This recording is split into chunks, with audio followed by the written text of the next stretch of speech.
আজকে অনেক সকাল সকাল ঘুম থেকে উঠেছি, মাথার ভেতর একটা টেনশন কাজ করছিল। কিছু কিছু জার্নি থাকে যেগুলো আনন্দের হয় না, প্রয়োজনের জন্য করতে হয়। আজকের এই ভিডিওটা ঠিক তেমনই একটা দিন। অনেক দিন ধরেই শরীরটা ভালো যাচ্ছিল না, তাই আজকে যাচ্ছি ডাক্তার দেখাতে। অনেক দূর যেতে হবে, তাই তাড়াতাড়ি রেডি হয়ে বের হয়ে পড়লাম।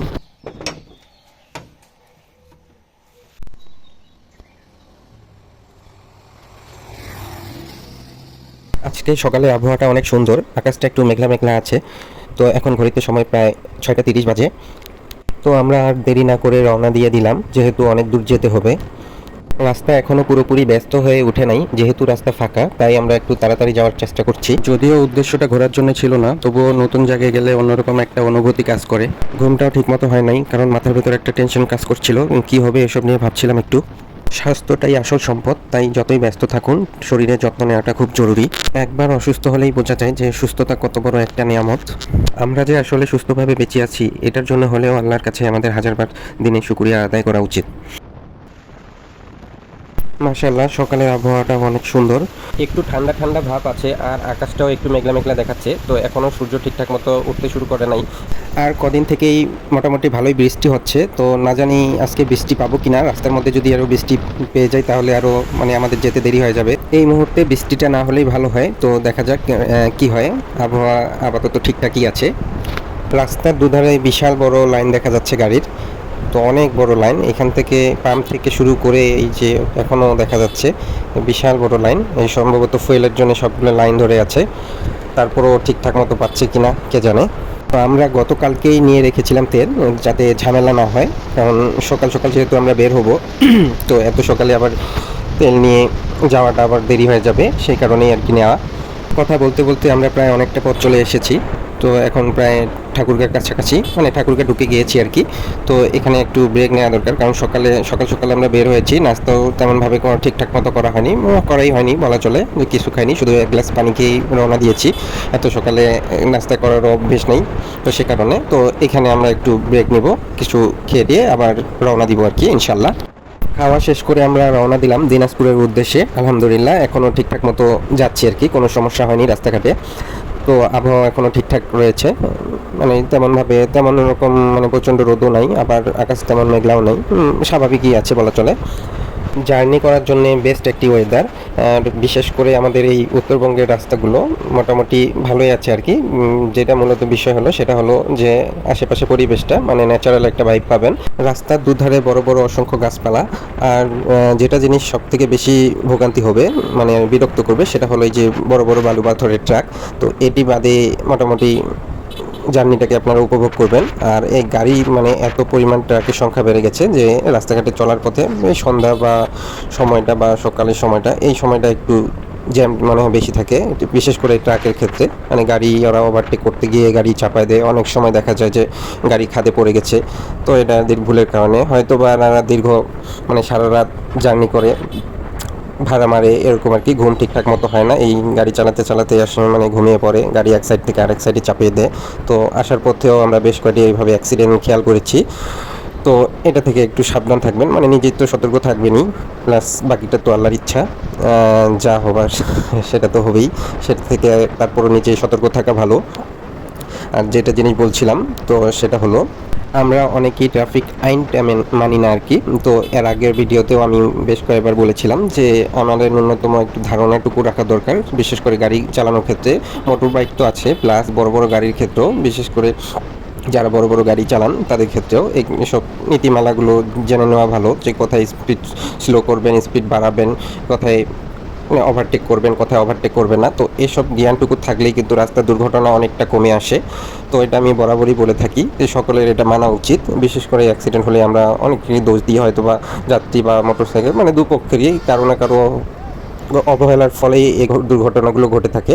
তো এটা আমরা কখনোই এটা সমাধানে আসতে পারি না, যদি একটু নিয়মটুকু মেনে চলি তো সেটা সমাধান করতে পারি। তো বলতে না বলতেই আমরা চলে এসেছি দিনাজপুর মেডিকেলে। তো এখানে আমার তেমন কোনো কাজ নেই, একটু কাজ রয়েছে। তো একটা রিপোর্ট ছিল আগের ফ্যামিলি মেম্বারের, তো সেই রিপোর্টটা এখান থেকে নিয়ে যাব, তারপরে এখান থেকে নিয়ে চলে যাব।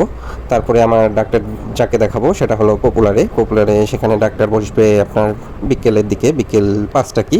তো এখান থেকে আগে এখানে যাই, দেখি কি হয়, তারপরে জানাচ্ছি। আপনি কটার সময় বেরোবেন? আচ্ছা ঠিক আছে।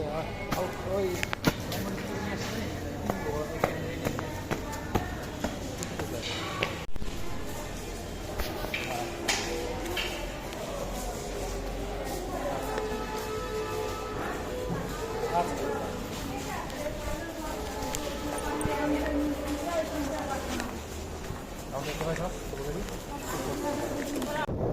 তো এখানে মেডিকেলের কাজ প্রায় শেষ, এখান থেকে আমরা বের হয়ে পড়েছি। তো এখানে আমরা মানে এখন যাব এক পরিচিতর বাসায়। তো এখানে কিছুটা সময় কাটাবো, মানে এতক্ষণ সময় ধরে কি করব বিকাল পর্যন্ত, যেহেতু এখন বাজে কেবল সকাল 10টা।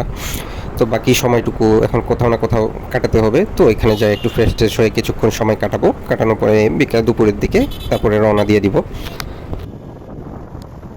এখানে পৌঁছানোর পরে প্রচণ্ড রকমের বাতাস আর বৃষ্টি শুরু হয়ে গেছে। আমাদের কপাল ভালো যে আমরা আসার পথে কোনো রকমের এরকম বৃষ্টি বা কোনো কিছু পাই নাই। তো আলহামদুলিল্লাহ ভালোভাবে আমরা পৌঁছেছি। তারপরে এখানে ঢোকা মাত্রই কিছুক্ষণের মধ্যেই বৃষ্টি নামে পড়ছে।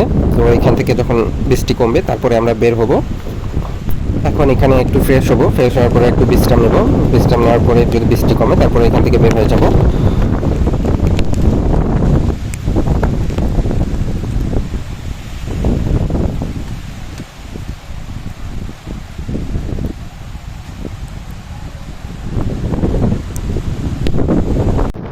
বৃষ্টিটা কমার পরে আমরা বিকেলের দিকে বের হয়ে গেছি। এখন বাজে প্রায় বিকেল 4টা, 4:30 কাছাকাছি। তো আমরা রওনা দিয়ে দিয়েছি। তো এখান থেকে আমরা একটু মানে শহরের দিকে যাব, তারপরে আমরা সে ক্লিনিকে যাব, মানে পপুলার ডায়াগনস্টিকে। তো সেখানে ডক্টর আসবে 5:30 কি 5টার দিকে কথা বলেছে, সিরিয়াল দেওয়া আছে। তো দেখা যাক তারপরে।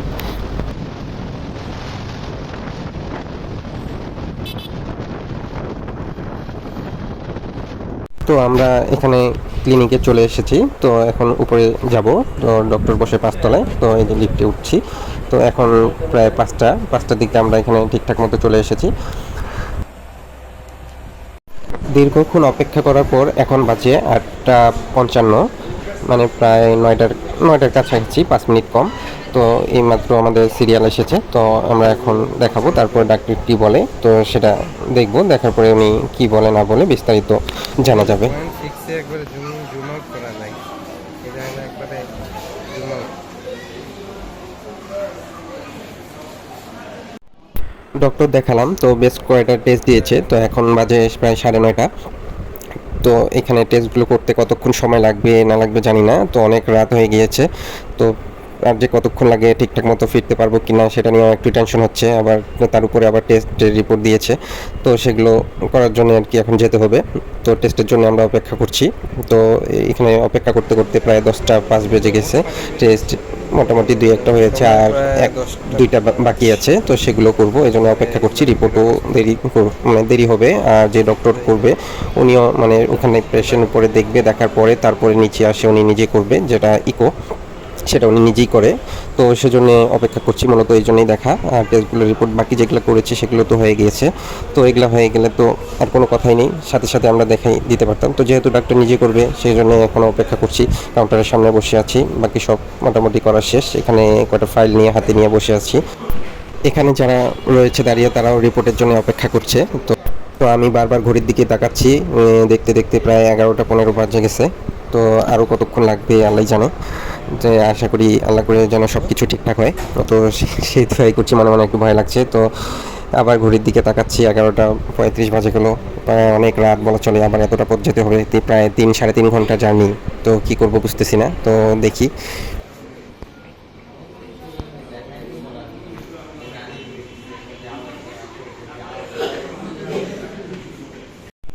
তো অবশেষে রিপোর্টগুলো হাতে পেলাম। তো এখন বাজে মধ্যরাত, পুরোপুরি 12টা। মানে এত রাত, গভীর রাত প্রায়, অনেকেরই হয়তো অর্ধেক ঘুম হয়ে গেছে।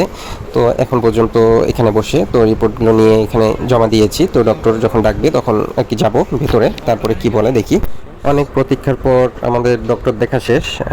তেমন কোনো সমস্যার কথা বলে নাই। প্রায় আলহামদুলিল্লাহ সব কিছু মোটামুটি ভালোই আছে। একটু সমস্যা হয়েছে, যেটা বলবো পরে। তো এই এই সব মিলিয়ে আর কি এরকম একটা মানে অদ্ভুত অভিজ্ঞতা ছিল যে ডক্টর দেখা, যে এত রাত করে, প্রায় গভীর রাত, এত রাত করে কখনোই আমি এইভাবে ডক্টর দেখাইনি। তো এটা একটা অন্যরকম একটি অভিজ্ঞতা হলো, তারপরেও একটু ভয় লাগছিল। তো এখন বাজে প্রায় হচ্ছে 12টা 15। তো এখন এখান থেকে বের হয়ে যাব। তো এত রাত করে রওনা দেওয়া ঠিক হবে না। তো আমার সাথে যে ছিল ফ্রেন্ড, তো সে বললো যে রিলেটিভের বাসায়, তো সেখানে রাতটা থেকে সকাল সকাল ফজরের দিকে আমরা রওনা দিয়ে দিব। তো আজকে এই পর্যন্তই ব্লগ। তো সবাই আমার জন্য দোয়া করবেন, আমি যেন তাড়াতাড়ি সুস্থ হয়ে উঠি। আর নেক্সট ডে দেখাবো পরবর্তীতে কীভাবে গেলাম না গেলাম। তো আবার কথা হবে। তো ততদিন ভালো থাকবেন, সুস্থ থাকবেন, আর আমার জন্য সকলেই দোয়া করবেন। আল্লাহ হাফেজ।